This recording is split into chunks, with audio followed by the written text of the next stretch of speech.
So with that first connection with an individual, basically our office relies on self-referrals or word of mouth from family or friends who might be bringing in those newly arrived Ukrainians.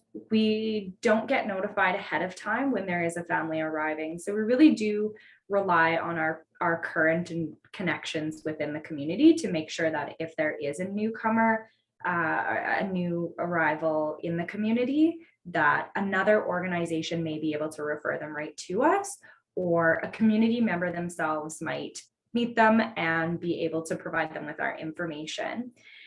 So once they do have our information, we offer them multiple options of getting in touch with us, whether that be actually coming in person into the office if they live right in our community here, or we can travel to whatever community they are in and meet them in person where they're comfortable.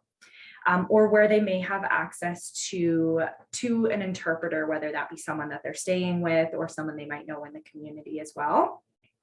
So once we have that first meeting with an individual, language has been a big barrier. Unfortunately, I only speak English, and so I'm not able to offer that service myself. So between a combination sometimes of some Google Translate or over the phone translation, I've been able to assist individuals.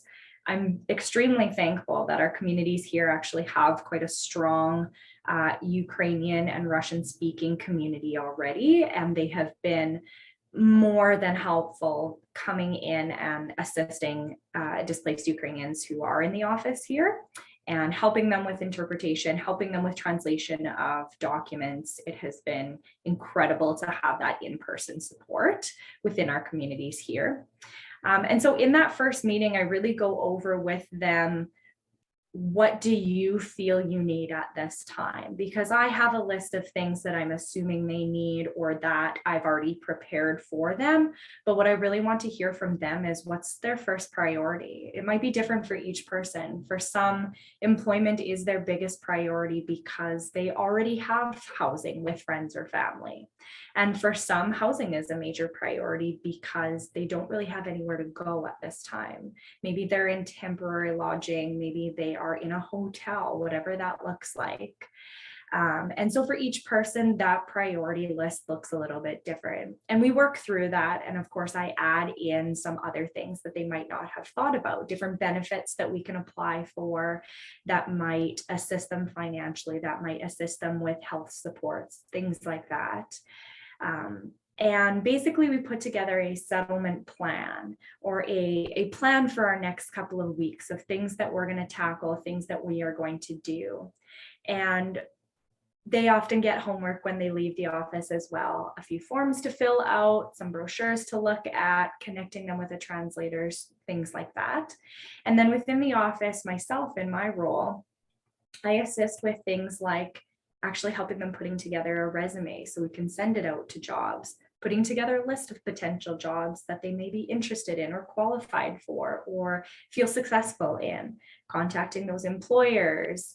I assist with looking for housing, so contacting landlords within the community, checking prices, seeing what's in their range, seeing if there's any discounts available for them. I work really closely with the housing authority here as well, and they've been absolutely wonderful in assisting new Ukrainians arrive as well. I also do donation coordination here as well. So that looks like everything from blankets and forks and spoons and knives all the way to beds and dressers and cribs and baby items, you name it. So the community has also been extremely supportive in that effort. And we were able to secure a storage unit here that we're able to actually house some of those items in until families move into their own accommodation or they need those things. So it also provides an opportunity to families to look at some items and feel like they're picking something out for themselves sometimes. We may have multiple towels available, and for them to just say, wow, you know, purple is my favorite color and you have a purple towel. That's actually really meaningful to some people to have finally a choice of what they start to put together in their own home again. So I try and offer that to as many people as I'm able to. It's a simple gesture, but it really does make a difference. We also assist with getting connected with language instruction. Our language instruction classes is through our regional college here. And by connecting them, I might even go with them to their first class, fill out registration forms, assist with their children, whatever it takes to make sure that they feel I'm there for them and they feel comfortable connecting with me on maybe other issues down the line. I want to be that central contact person for them. In addition to kind of those first things, I can go to bank appointments with people.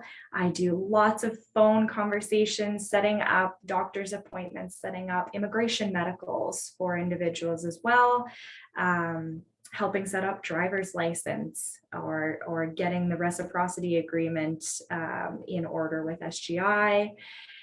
We also do everything for the children to register them in school as well. So that includes registration forms, meeting with teachers, going right to the school to do a school tour to make sure the family really understands what school looks like here, what their child is going to be involved in, and feel comfortable leaving them in that space.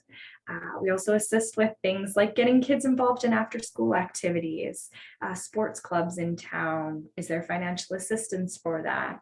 Really everything that you would look at your own life, anything you have in your own life, I'm here to assist newcomers to set that up in their lives.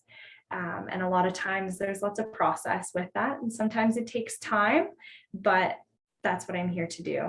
And I love doing it.